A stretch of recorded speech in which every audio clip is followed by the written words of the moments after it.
السلام علیکم دوستو، کیسے ہیں آپ سب؟ میں زبینہ فیاض ایک بار پھر آپ کے ساتھ میں شروع کر رہی ہوں شدت قلب بائی مرحا راجپوت ایپیسوڈ نمبر 20۔ اور شروع کرنے سے پہلے ہمیشہ کی طرح کہوں گی کہ اگر میرے چینل پر نئے ہیں یا اب تک چینل کو سبسکرائب نہیں کیا تو پلیز چینل کو سبسکرائب کر لیں، بیل آئیکن کو ضرور دبا دیں، کمنٹ کر کے ضرور بتائیں کہ ناول آپ کو کیسا لگ رہا ہے اور آپ کس کنٹری سے میری ویڈیوز کو واچ کرتے ہیں۔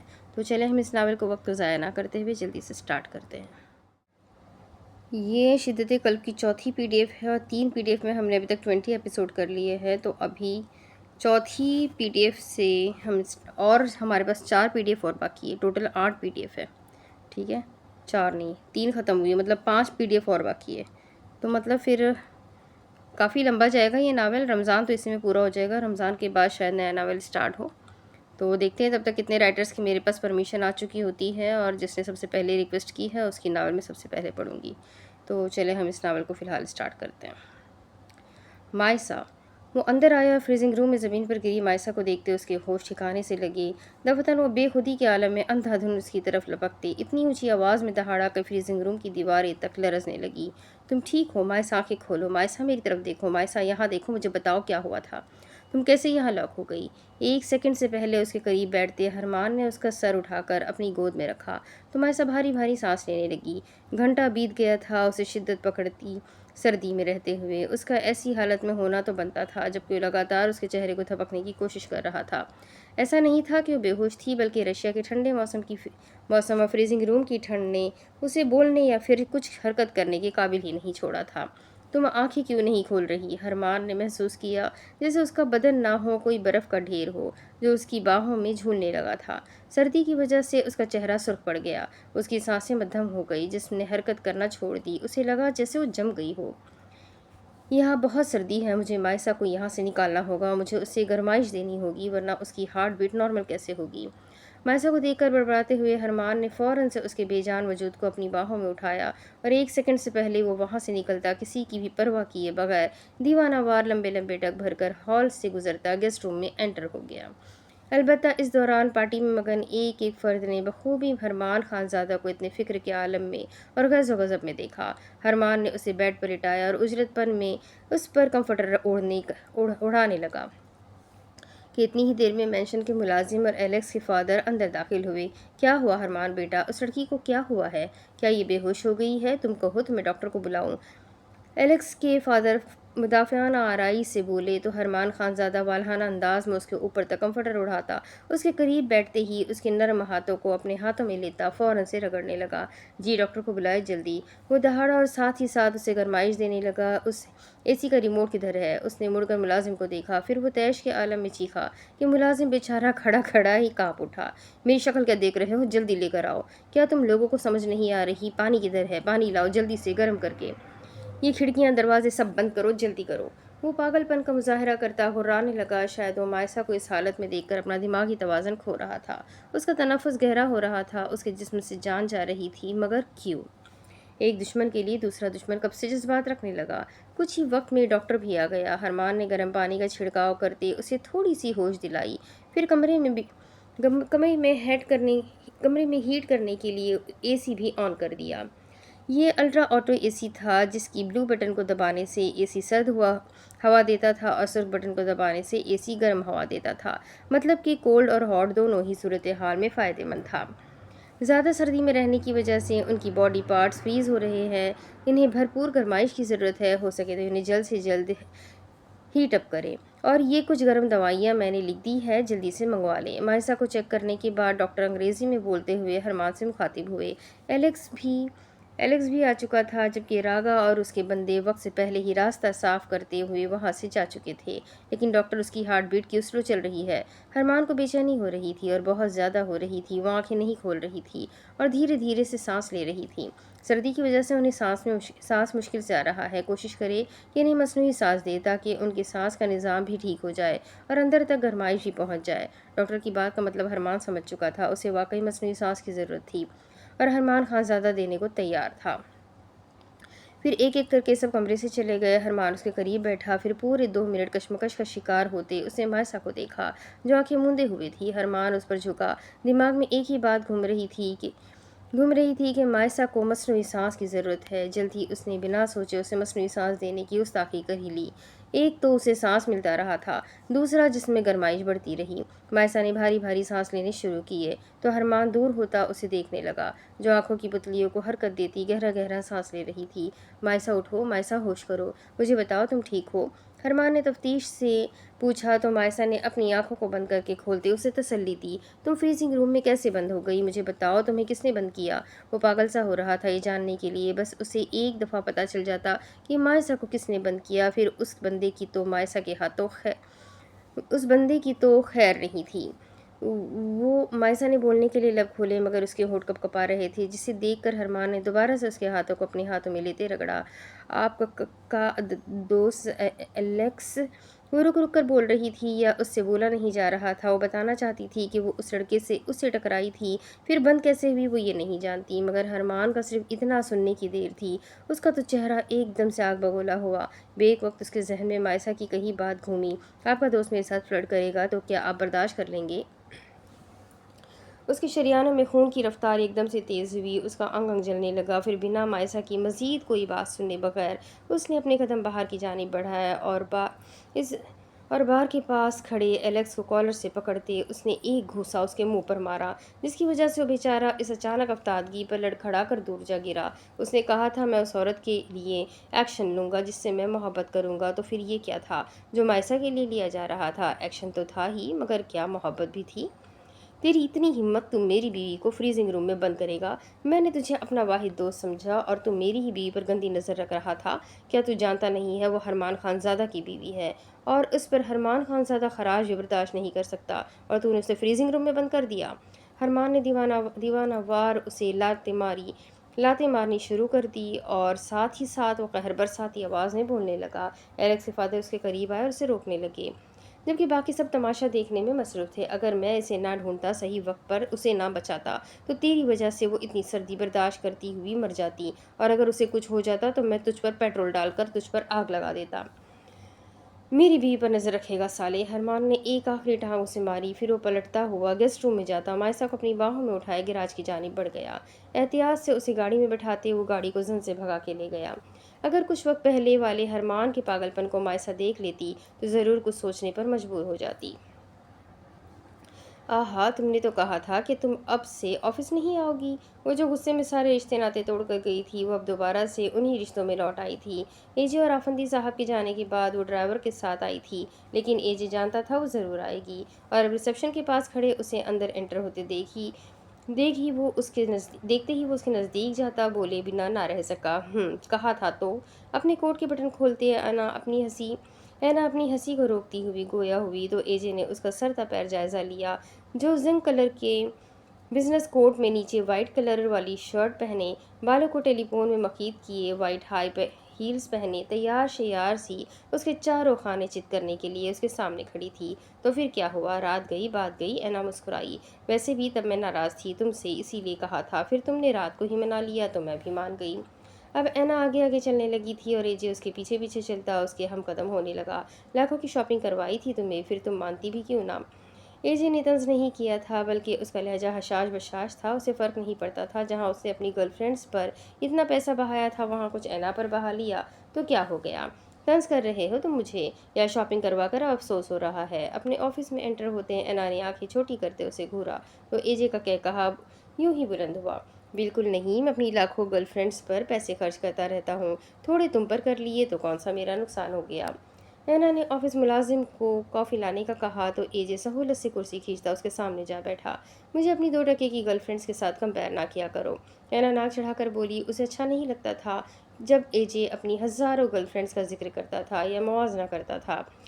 تمہیں کبھی کسی نے بتایا ہے کہ تم جیلس ہوتے وقت کتنی کیوٹ لگتی ہو؟ اس کا ناک چڑھا کر آنکھوں کو گھما کر منہ کے زاویے بنانا اے جے نہ جانے کیوں دل پر جا لگتا تھا۔ تمہیں کس نے کہا کہ میں جیلس ہو رہی ہوں؟ اینا نے تیکھی نگاہیں اٹھا کر اسے ٹکر ٹکر گھورا۔ اف، اتنی قاتلانہ نگاہیں، کہیں آج سرعام قتل ہی نہ ہو جاتا۔ تمہارا چہرہ بتا دیتا ہے، میں جب بھی اپنی گرل فرینڈ یا کسی لڑکی کا ذکر کرتا ہوں تمہارا چہرہ سرخ انگارا ہو جاتا ہے۔ وہ بغور اس کے چہرے کا احاطہ کر رہا تھا، اس کی نگاہیں پیاسی تھی، جس کی پیاس اینا کا چہرہ بجھانے لگی۔ اتنا غور سے دیکھتے ہو تم مجھے؟